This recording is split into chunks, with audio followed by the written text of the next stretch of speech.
right, so I guess just to initiate and for our viewers, um, obviously February 2022 rolls around and Russian forces invade eastern Ukraine.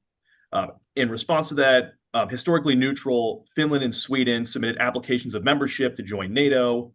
And now, 2 years into the war, it's time to take stock. NATO has expanded, NATO ally members have raised their defense spending, and Russian credibility has degraded. Russia has subsequently enhanced cyber operations and disinformation operations in the near abroad.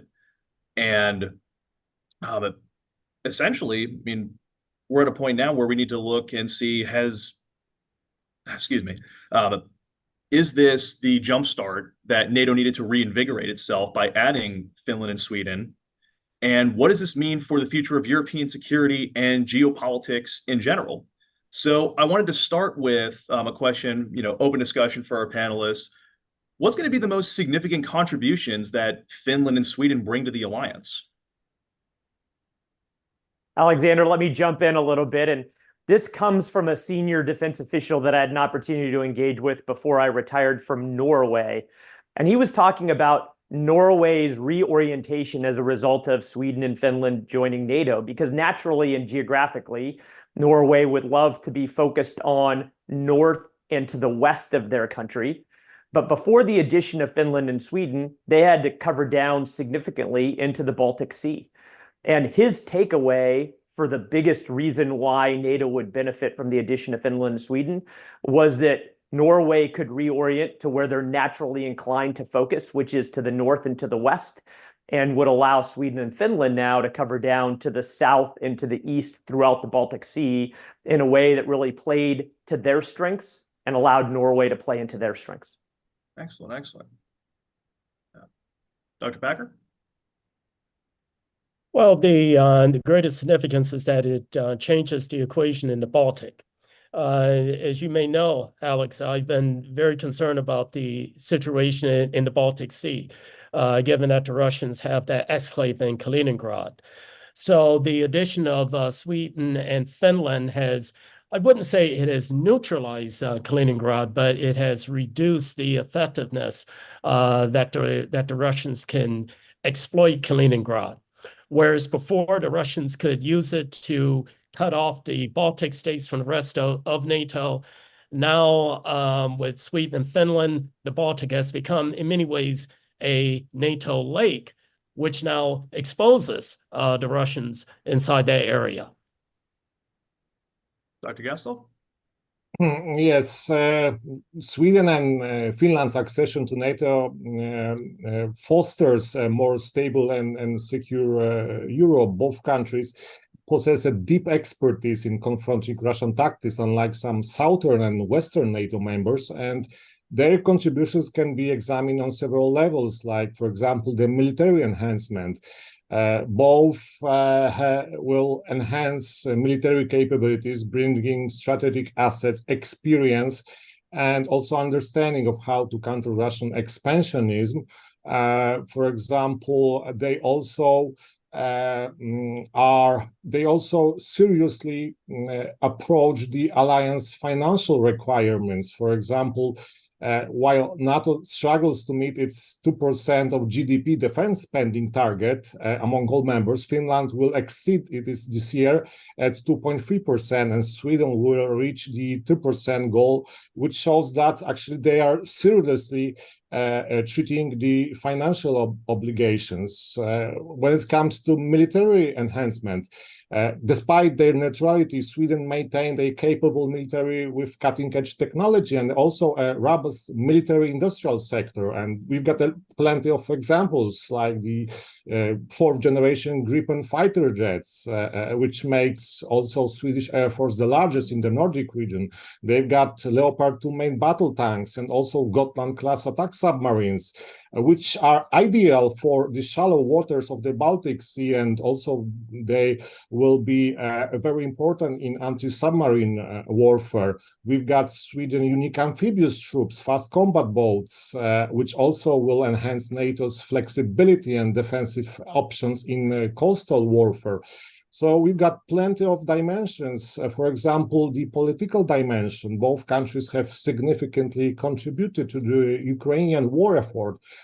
Finland has provided over 2.5 billion euro in support through 22 or 23 aid packages. And recently, like a couple of days ago, Sweden established a special 6.5 billion euro budget for military aid to Ukraine for years 2024 and 2026. So both nations are taking the initiative to support Ukraine with military hardware, recognizing the stakes of Russian victory. So we've got also other dimension and other factors which should be analyzed, but I will leave it here. I'm actually glad that you brought up, I guess, enhancements in, I guess, like the military technology, because one of the follow-up questions I actually had for General Teicher was just his thoughts on the Gripen E.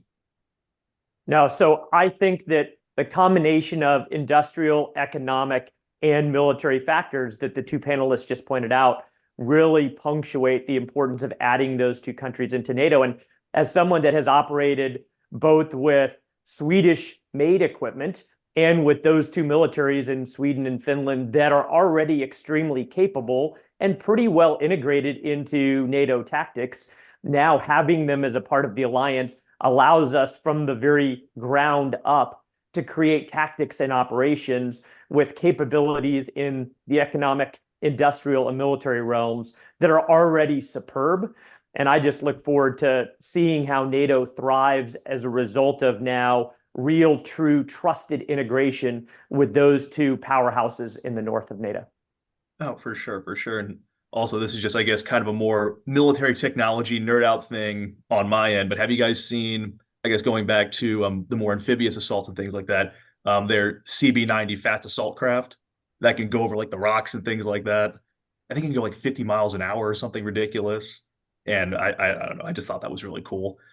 But actually, so this actually I guess, what is it, segues perfectly into my next question, which is, how does further development of this NATO lake impact both European and Russian strategic posture going forward?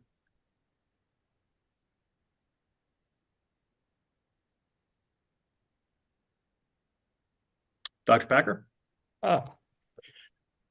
Well, first, as I said, it to a certain extent reduces the importance of Kaliningrad, which means that the Russians may do one of two things. One is perhaps reduce the importance of Kaliningrad in terms of their overall strategic posture, given that they are exposed. But also on the other end, it could mean that the Russians may wish to use Kaliningrad every so often to remind NATO not to do certain things that the Russians do not want. I see all of this as part of the fighting inside Ukraine. Ukraine has fundamentally changed the relationship between NATO and Russia. And just to give a little background here, my view is that Ukraine is an existential issue for the Russians. The Russians are willing to fight in order to keep Ukraine out of NATO. Ukraine is more of an extra issue, if you will, for NATO, meaning that if they can get Ukraine into NATO, that would be a way to further box in the Russians, but it's not something that is existential. And this explains to a certain extent how NATO has approached Ukraine over the past 2 years, where it has been hesitant to give Ukraine certain weapon systems, and then slowly over time they give in and then adjust based upon what the Russian reaction is. So I believe that it is still open question as to how exactly the Russians are going to respond to this. I believe we have to wait until after the Ukraine war is over, and then we'll have a better idea of what the Russian actions will be. Dr. Gassel or General Teicher, do you think this impacts or changes, I guess, Russia's calculus moving forward? Yeah, I mean, speaking about the NATO, like the NATO's expansion definitely enhances its capability to safeguard security in the Baltic Sea region and defend also the Arctic. Moreover, it offers geostrategic access for defending the Baltic Sea, bringing Allied troops closer to Russian strongholds of St. Petersburg and the Kola Peninsula. And this northern flank can become the linchpin of Allied defense and deterrence against Russian hostile activities.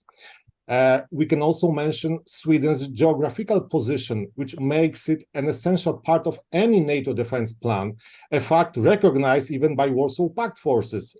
And my project on Polish military intelligence operations in Cold War Sweden, based on recently declassified files from the 60s, 70s, and 80s, reveals that the Soviet command emphasized Sweden's strategic location, assuming that Sweden would closely cooperate with NATO in case of the Third World War. And the Warsaw Pact assessment, which could be now the Russian assessment, saw Sweden's Baltic Sea position as a potential launch pad for air attacks against the Soviet Union. Additionally, Polish communist generals predicted Swedish territory could provide basis for deploying Western troops during a military conflict. And special attention was given to the strategic significance of air bases, potentially enabling NATO to launch attacks on Warsaw Pact countries. And indeed, Sweden plays a vital role in various strategic and logistical scenarios. For example, it can serve a land transit route to reinforce both Norway and Finland. And with Sweden and Finland joining NATO, the alliance gains control of the Baltic Sea. This enables them to supply troops and military hardware by sea to the Baltic states or Poland. A NATO lake could restrict and potentially block the Russian Navy in Kaliningrad, as was mentioned, and while simultaneously allowing Allied forces to enhance their SIGINT capabilities. And I think that we have also to mention the strategic significance of the Swedish island of Gotland, which also deserves attention because its central location in the Baltic Sea offers a key vantage point for overseeing and potentially influencing maritime activities. And controlling Gotland grants the ability to disrupt trade routes and military movements between NATO nations and Baltic states. And Gotland's capacity to accommodate air bases and military installations allows NATO to project air power and strengthen its regional defense capabilities, also deterring or responding to potential Russian aggression. And by maintaining this control of Gotland, NATO prevents Russia from establishing a foothold in the Baltic Sea. And this Gotland could be identified as so-called unsinkable aircraft carrier. So its significance is very important while considering NATO's air and naval operations. Alexander, one of the things we talk about a lot in the military is having to honor the threat.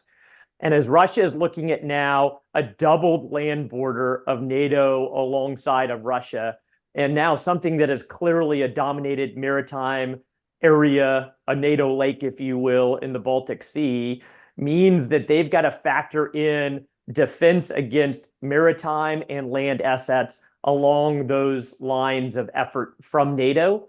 And that means, one, it complicates their operational posture, but two, it enhances deterrence because it just makes it all the more difficult for Russia to conceive that they could succeed in any of the axes along NATO or towards Europe because of dominance by NATO, both in the maritime and the land regimes, because of the additions of Finland and Sweden. I absolutely agree. And so I guess, would it be safe to say the consensus of the panel is, I guess, the ascension of Finland and Sweden has been more of a deterrent as opposed to provocative for Russia? I think it's tough to decide what Putin thinks about because deterrence is all about perception. Mm-hmm. And so I do believe that he likely understood that his moves in Ukraine could tilt some balances of power and maybe nudge Finland and Sweden towards NATO. I don't think he would have imagined it would have happened as quickly as it did. But certainly his trade-off now is hopes for a Russian-controlled Ukraine while losing the entirety of his northern flank. That's not a very good strategic trade-off, especially because he's not winning in Ukraine. I could see in Putin's mind all of this being provocative, but ultimately the deterrent benefit of having Sweden and Finland and not just their capability, but their will to stand up against Russian aggression is a huge advantage for NATO to prevent the next war. Oh, for sure. And then I guess kind of diving more deeply into this question, I know that the island of Gotland was mentioned and its impact on maritime activity in the Baltic Sea. I guess for anyone, how does this, do you think, impact things like Nord Stream?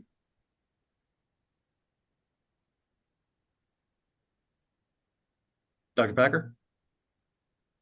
Well, one, I have to agree strongly with all the statements made on Gotland. Indeed, I've always viewed Gotland as being the principal counter to what the Russians were doing in Kaliningrad. So having Gotland in NATO is something that's very significant. Now, I would say that in terms of connecting this with the war in Ukraine, in my view, it would have been preferable to have some type of agreement in Ukraine and then use the threat of Swedish and Finnish accession into NATO as a means to guarantee any agreement that you had in Ukraine. So what happened was, as the general mentioned, Finland and Sweden moved quickly into NATO. So I believe that if there is any slight negative here, it is the loss of that particular leverage. But again, this is a plus for NATO and having Gotland and Sweden and Finland in general in the alliance. As for Nord Stream, perhaps Nord Stream is a bit of the past in that the West European countries are trying to reduce their exposure to Russian oil and gas, and the Russians are trying to reduce their exposure to Western Europe. So there's a certain amount of economic decoupling going on here, and the fact that Putin has named an economist as his new defense minister speaks to a Russia that is a bit more decoupled from the West and trying to have a more, if you will, Eurasianist type of national security policy. That's something we can speak more about as the discussion goes on. Absolutely. And then I guess another thing that I want to get into with, I guess, more so the NATO link, does this shift, I suppose, like the center of gravity in NATO to a more Baltic centric or still like Central Western European?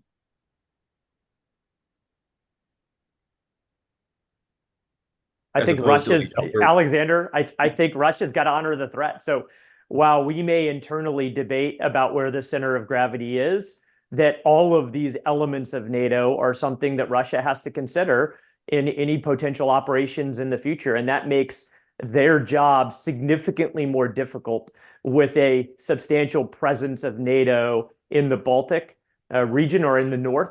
And I think that certainly in Putin's mind, factoring in any move against NATO with such a large land and maritime presence to the north in Russia is something that would be extremely difficult to overcome, even for an optimistic Putin.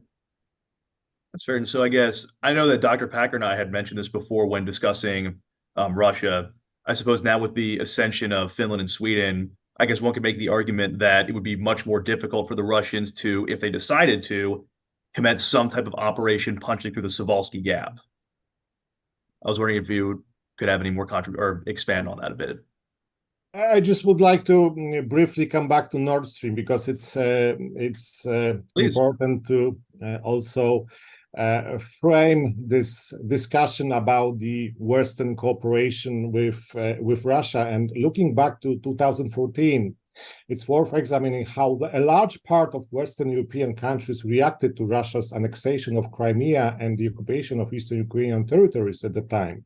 And most of these countries, including NATO members such as Germany and France, expressed verbal outrage and opposition, but did nothing concrete or serious to impose effective sanctions on Russia for its illegal annexation and the start of hostilities. And moreover, most of them continued active economic cooperation, which can be, exemplified by the Nord Stream. And they also became dependent on energy resources like gas and oil. And in this context, warnings from Central and Eastern European countries were largely ignored. And the doubts from the Baltic states and Poland, for example, about growing Russian imperialism were treated with leniency. But, however, this situation changed to some extent in 2022 with Germany's revision of its Russia's policy, known as the Zeitenwende, the turning point in German foreign and military policy. However, this change is happening very slowly, and the authorities in Berlin, despite significant financial and military support for Kyiv, continue to pursue, I would say, a cautious and limited policy in this area, as evidenced by the refusal to transfer Taurus missiles to the Ukraine army, which was, by the way, vastly covered by the Russian media. Nevertheless, we can observe a significant change among many Western countries that for a long time downplayed Russia's aggressive policy, but now recognize the great threat that Putin poses to European security. And Finland and Swedish accession to NATO indeed put the central point, the central interest of the alliance towards Eastern Europe. Absolutely. But I mean, excuse me, but I guess also, I mean, I agree with all those points. I guess going back though, Dr. Packer, and I mean, obviously for anyone who wants to join in, with the ascension of Finland and Sweden, the Suwalski Gap, I'm sure it's now a much different calculus for Russia if they decided to commence an operation through that gap and try to cut off the Baltics. Well, the Baltic Tigers, excuse me. Well, it is far more difficult for the Russians to do that now, given the new NATO members. And also one thing I want to pick up on that the professor mentioned. And Alex, I've talked about there have been this divide in NATO between what I like to call the legacy NATO members and the Eastern flank. And yes, the Eastern flank have always argued that Russian revanchism was a real thing. And the legacy NATO members say, oh, no, we can integrate Russia into the Western system. And that's the reason why this new decoupling, to the extent that it has happened, is so significant. Also, from the standpoint of a shift in the focus of NATO, yes, Poland and Eastern flank countries are taking, I would not necessarily say the lead, but they are in a more vocal position within the alliance, and their worries are now being taken more seriously across the alliance. Now, whether this will last long term, depending upon what happens in the Ukraine war, remains to be seen. But clearly, this is something that has revitalized NATO in the short to intermediate term. No doubt about it. Absolutely. And I guess going more to decoupling and things like that actually is a good segue into another question that we have, which is, how much breathing room does Moscow get with almost this political and economic buffer of NATO members that have pro-Russian leadership? I'm thinking of like Hungary with Orban. I mean, I know that right now Fico is fighting for his life after an assassination attempt, so we probably need to wait for the dust to settle on that. But either way, I mean, that still presents a challenge of this alliance, which, some could argue has a primary goal of containing Russia, has, I guess you could call them political moles within it. So I was just going to ask, like, what challenges do you guys see with these pro-Russian leaders in NATO member countries? Alexander, it certainly makes it more difficult to get to the consensus amongst NATO members to move forward. But my NATO friends, those that work in NATO extensively, talk about how if you want to do something quick, you do it alone. If you want to do something that lasts, you do it together. And so while it makes it more difficult to move forward via consensus in NATO, when they do, or when we do, it makes it all the more powerful when you have the diverse views of a Turkey to the south or some of these more pro-Russian members of NATO, because it gives this level of unity of effort in spite of the diversity that is a huge signal, not just to Russia, but to anyone else in the world that would tangle or consider tangling with NATO and the NATO strength in unity of effort. Honestly, that's a very fair point. I actually haven't thought about, I guess, like what you were mentioning, like the diversity of thought of how that actually strengthens it. That's a very interesting and good point. I like that. Thank you. Dr. Gastold? Yeah, we've got different dimensions of these pro-Russian forces in European Union, pro-Russian parties. For example, we've got Hungary, which policy differs from the other NATO members. And just a few days ago, Hungary was visited by Chinese President Xi Jinping. So in this case, we have not only close relations with Moscow, but also with Beijing. And this Hungary's ambivalent stance results from different influences and its complex relationship with Russia, Ukraine, and West. Because when we look at the Hungarian population, we'll see that actually they are not so very pro-Russian. However, they support the non-interventionist policy conducted by Orban, whose idea is to create a Hungary as a country which would benefit from trade with both, as a bridge between the East and the West. So Orban also aligns with Russia traditional values, contrasting them with what he sees as negative Western progressivism. And this cultural alignment fuels Hungarian sympathy for Russian position. And we've got also the decline of democracy and this ongoing quarrels, tension between the EU institutions and Hungary, which also steered the Hungary towards a Russian position. But we've got also different parties, like in Germany, Alternative für Deutschland, which is openly and traditionally pro-Russian. And we've got also many cases where these Russian intelligence forces are trying to infiltrate those parties in order, to shape the agenda. So what we can expect is that the Russians will try to clandestinely support those parties, expecting them to shape the country's internal policies, but also having impact on the international arena. Like, for example, there are some ongoing discussions about when we should leave the sanctions.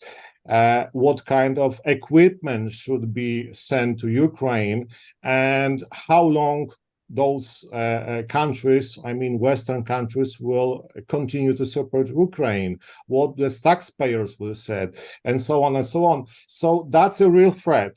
If the war will continue longer, we can expect the Russians will put a lot of effort in order to exploit those mostly populist movements and parties. I mean, I guess expanding on that, so do you think that in the future, Russia is going to have more of an emphasis to clandestine operations, intelligence, disinformation, as opposed to overt military action? I guess my response would be without doubt, without doubt. Just looking at the previous week and the visit of Xi Jinping, it was very strategic what he did there. First, going to France because Macron made some statements about if there is a fight over Taiwan, Europe should not be involved. So Xi Jinping said, well, maybe we could work with that. And then to cap it off, the visits to Hungary and Serbia. A little bit of background here. Back in 1999, I stirred up a bit of controversy when I said the war in Kosovo could have the consequence of causing a weakening of relations between the West and Russia. There is a close historical relationship between the Serbs and the Russians. The Russians were opposed to the NATO operation in bombing Serbia back in 1999. NATO went ahead. It embarrassed the Russians. I would say no accident that within a few months, Yeltsin out, Putin in. And we've seen this very anti-NATO position coming from Putin almost from the beginning. So I see the Russians and the Chinese, for that matter, exploiting divisions inside Europe. Again, not so much will be there in France, but definitely Serbia, which is outside of NATO and probably will not join anytime soon. In terms of Hungary, what the Hungarians are doing, and is partially domestic politics. Orbán views Hungary as being somewhat separate from the West. And this is part of this great division between what is West versus what is Eurasianist. We see this in Hungary. We see this in Turkey. We have Orbán and Erdogan basically saying we're trying to straddle the line here. We're not necessarily buying into the entire Western position. So we want to have good relations with the East. We want to, if you will, use those relations with the East in order to pry away more concessions from the West. So I will see more. I believe we will see more of that coming from Hungary, coming from Turkey, within NATO. And then the Russians probably trying to exploit the situation inside the Balkans. So it would not surprise me if we see additional turmoil or political machinations in the Balkans. Keep an eye on Bosnia, for instance. Oh boy. Dr. Gostel, did you have anything to add to that? Yes, I fully